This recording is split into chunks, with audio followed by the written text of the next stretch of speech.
All right, girl. I'll give you an ingredients list and stuff too, but we'll just kind of walk you through it piece by piece. I'll see if I can put together a video. 2 bushels of greens is like, probably serves like 4 to 6 people tops, small portions. So what you do is wash them off. These ones are already pretty clean. So you're gonna hold them tight in your hand like this. You can get pre-chopped greens. I like to get them, they're a little more fresh like this. Break them into little clumps, kind of like that.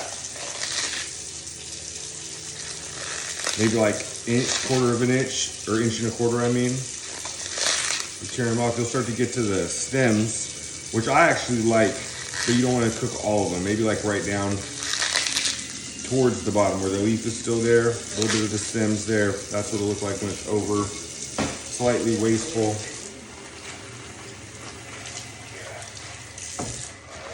And then repeat, I'll come back.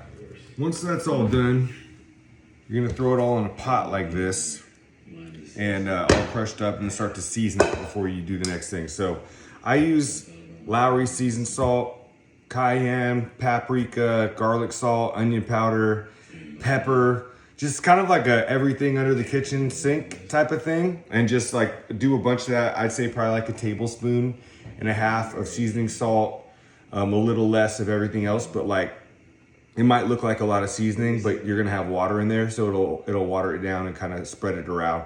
So I would say get that all together. I kind of use little cups like this sometimes to throw it in, but really it's to taste for me, so I'm trying to measure out what I do and tell you. But this is hot sauce, and so that'll go in a little bit. I'll let you know what's happening with the meat next.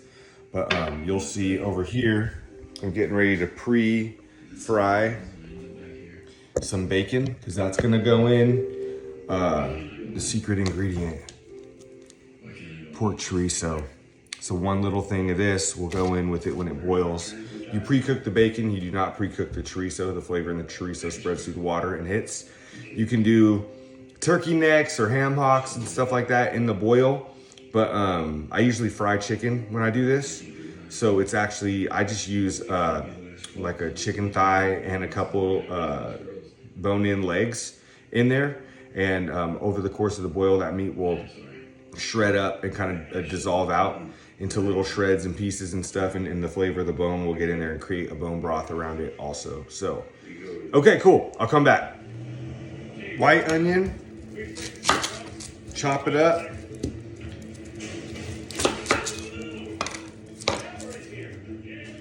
Pretty fine. I like to cut up the white onion to the point where it's like really, really thin and skinny, so that in it, when you're boiling it, because this is gonna go for 3 to 4 hours, that you want it to pretty much dissolve. Like if you're seeing chunks of white onion, you want it way too thick on it. So let's see, you know that little trick here.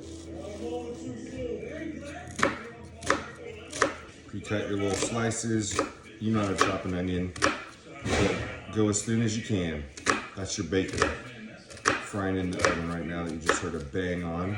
That's my pan going bananas.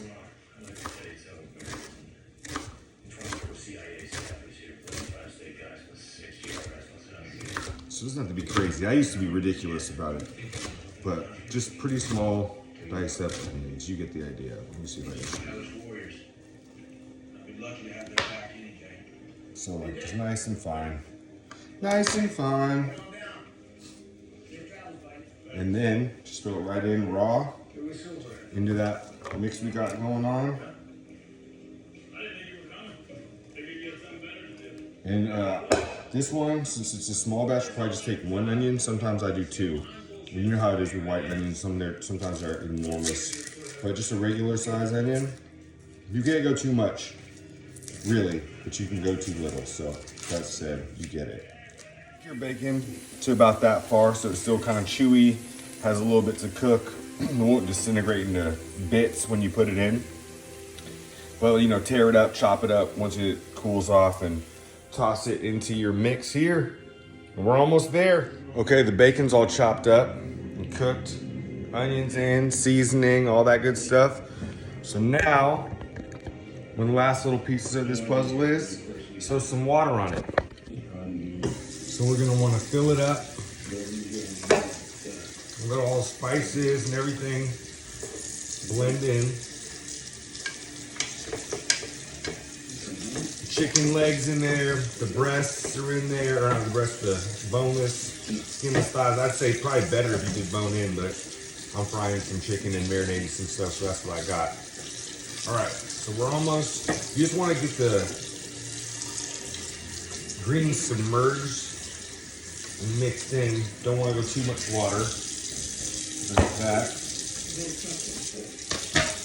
And the last little piece of the puzzle here is pork chorizo. Just cut the top like so. This whole thing's going in. Get messy. All right, so that's in. Now, I want to knead that into all the greens and so it dissolves and becomes kind of like a base.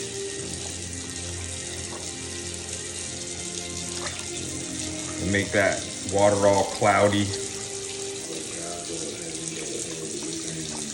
Also, I don't know if I mentioned, but I threw in like a little bit of crushed red pepper.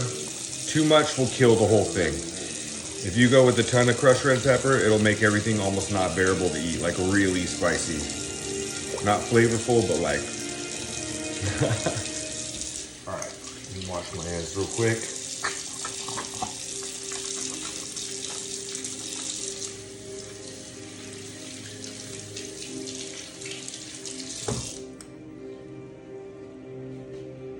Okay, so now, let me show you what this looks like before we go on the boil. Yeah, now you see how that liquid is like that.